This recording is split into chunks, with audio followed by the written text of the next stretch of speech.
Hello everyone, welcome back to the channel. I'm glad you're able to join me for this video, and I'm blessed to have you here to share it with you. So we're working on, I wasn't going to make a video of this, but it's become such a project that I feel like I need to share my mishap. So we did the unboxing of this beast, and it's a beast. So some things have gone okay. We painted the undercarriage the color that the car is going to be, hopefully, which is a really dark blue. It's actually the same color as the interior of what the Impala was. Painted up the engine some, got that going. I glued this all together before I got started, and some of the parts I didn't glue together. It just was out at the shed, and I decided to spray them, and then like the whole car is painted. Was painted. Hurts my head to even think about it. Literally hurts my head. Now, anyway, the interior is partially assembled. Pretty happy with how that's coming out. It's going to be a black interior with a dark blue body, if we can pull it off. So here's part of it. As you can see, there's been a little bit of color on there, and I'll leave some photos of how the body was turning out. There it is. So this car has been sitting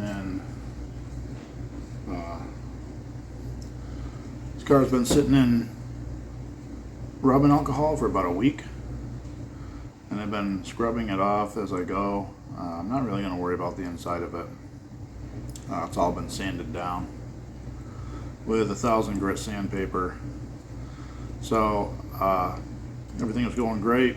We primered it, we scuffed the primer, we color coated it, and I think the Rust-Oleum says to put on a clear coat within like 2 or 3 days. I don't remember. I'd have to read the instructions again. I'm gonna have to read the instructions again. So I let this car sit about 2 weeks, and then I clear coated it, and the clear coat all puckered. Alright, so we've already built most of the interior of the car. I'm gonna go ahead and get this clipped off. Oh, that's another thing that I kind of screwed up on. So I glued the rims together. They came out pretty good. They're coming out very nice, actually. They're just a flat aluminum paint in the front. I'm just going to leave them primered in the back to look like just scuffed aluminum, how they would come out of the machine at the factory. But the hiccup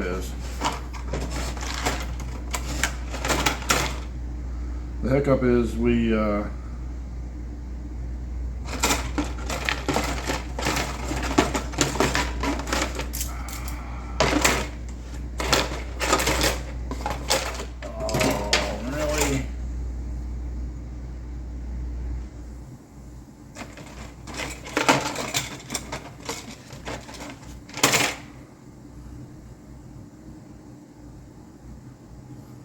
Alright, so if you've been following along, or actually haven't made any videos of this model other than the unboxing, so you haven't been following along. Okay, now we got that cleared up. So, been working on the interior of the car, the firewall, which I just broke off the master cylinder. This car has done nothing to fight me the whole way. So, I'll get that put back on. Actually, we'll get it clipped off first.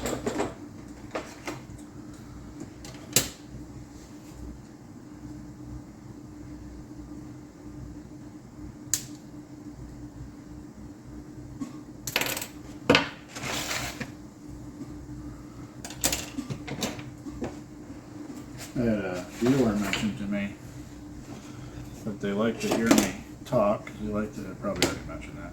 They like to hear me talk because they like to hear my thought process, which I think is really cool. I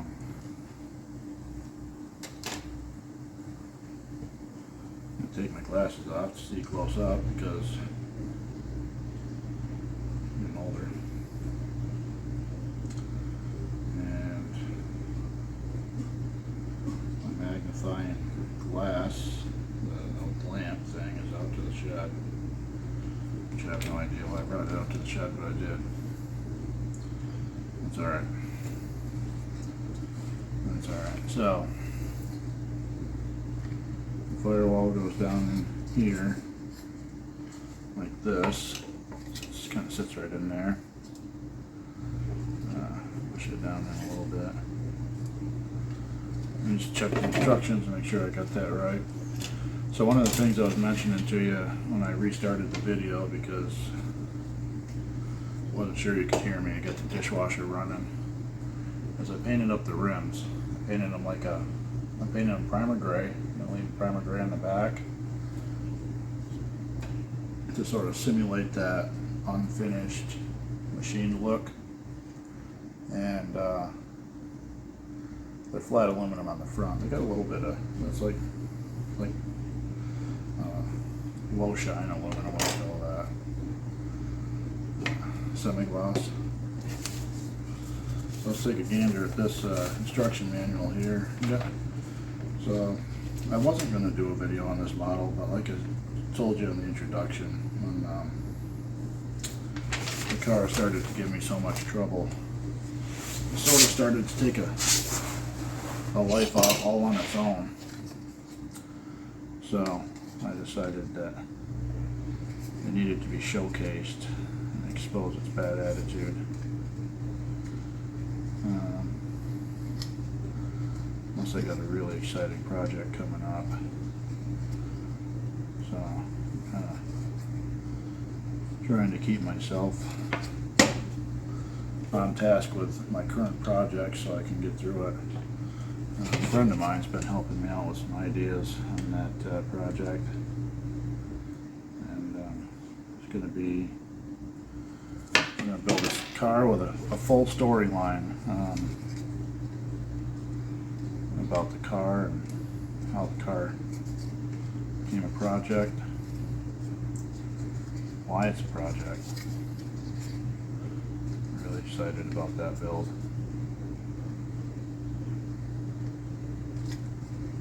There's that piece. That's all. The firewall's in. Now this car is a box stock build other than paint. So even, I don't know if you can see it or not, but there's some writing on the bottom of one of the footwells right on this side. I'm not even going to take that off there, because if I ever want to enter this car into a box stock competition other than paint, it will. I don't know if they'll look for that or not. I started talking to you about the rims. The rims of the car don't fit in my tires now because there's this lip on the inside. So I didn't factor that in when I glued the tires together.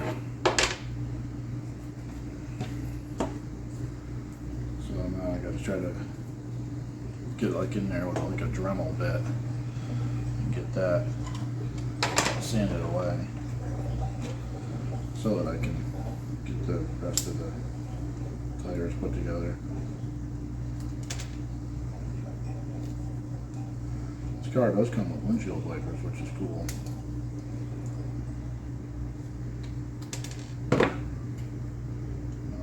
Not every kit that I have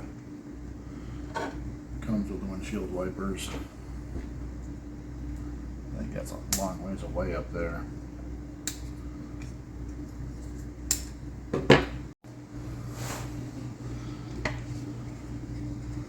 Okay, so I went ahead and I got the interior all put together, got the dash in there, I got the firewall finally set. And the other thing I did was you got the exhaust put back on the undercarriage of the car. One of the things I wanted to show you is when I primed this and then I painted it, just by chance of the way I painted it, the primer stayed showing on the top. I like that, and the reason I like that is because on a lot of the newer cars, that rust inhibitor that they spray tends to show in a lot of the frame sections where it doesn't get paint. So I'm going to leave it just like that.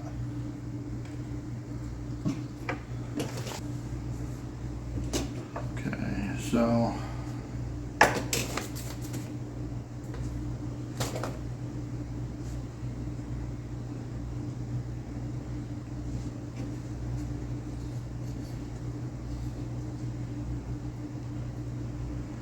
what I did was I painted the coilovers on both the front and the back red. Thought that would stand out, look cool.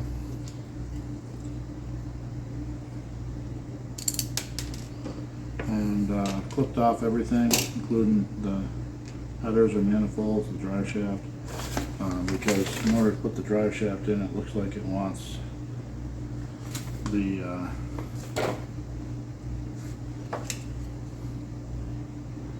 engine in place.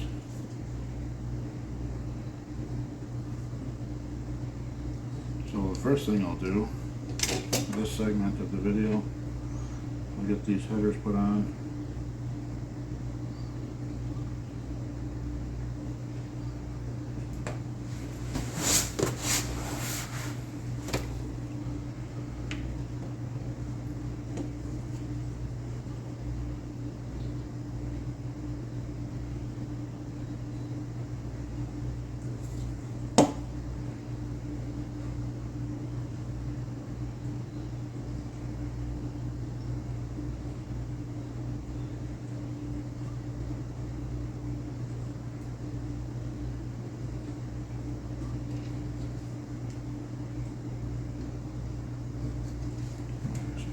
Where you can see it. You know what? I think we're going to put the engine in and then put the headers on the engine. I'm going to set the tweezers out here.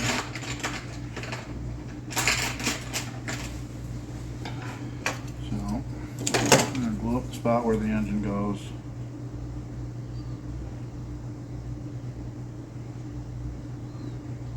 Because I think in order for the headers to work correctly, I'm going to get the engine in place. I hope I'm not wrong.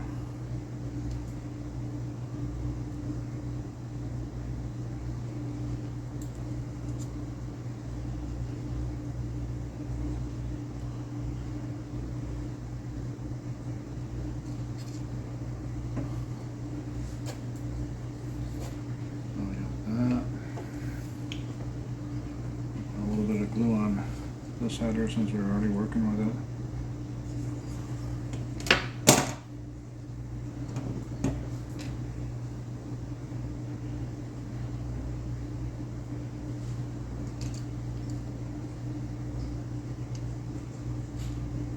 Well,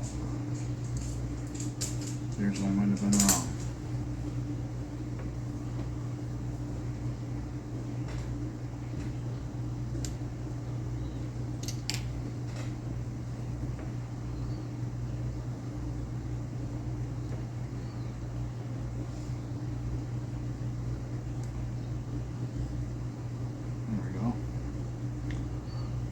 One.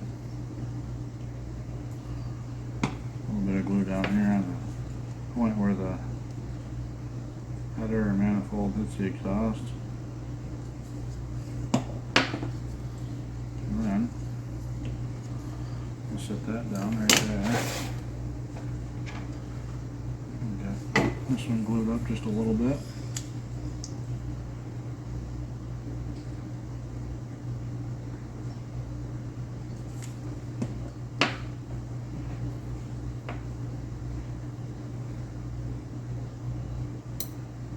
Oh, boy, that was fun.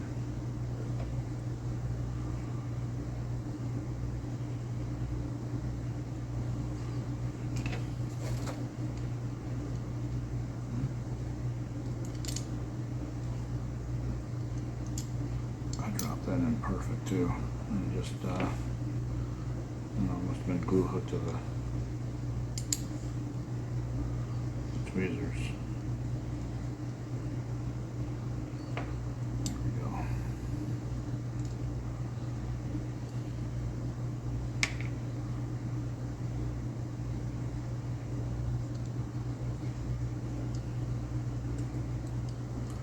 Couldn't leave it alone.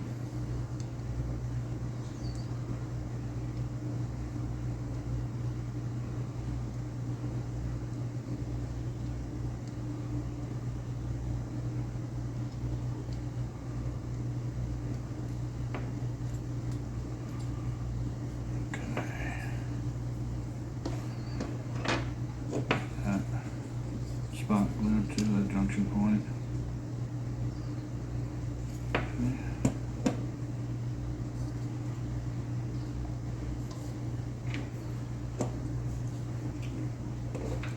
Actually,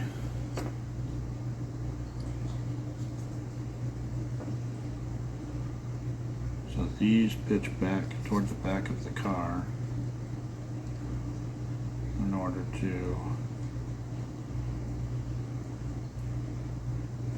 connect with the rear. No, they pitch toward the front, okay. So they go on like that.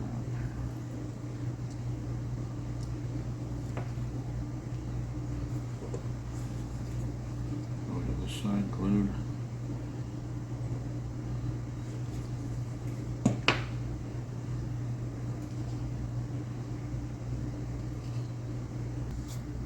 Okay, so we got the interior on and we got the undercarriage assembly done. Oops.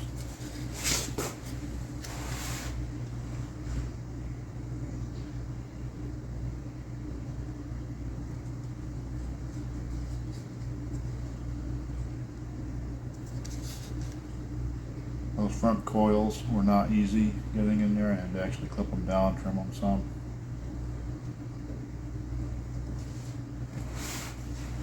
But that'll conclude this video.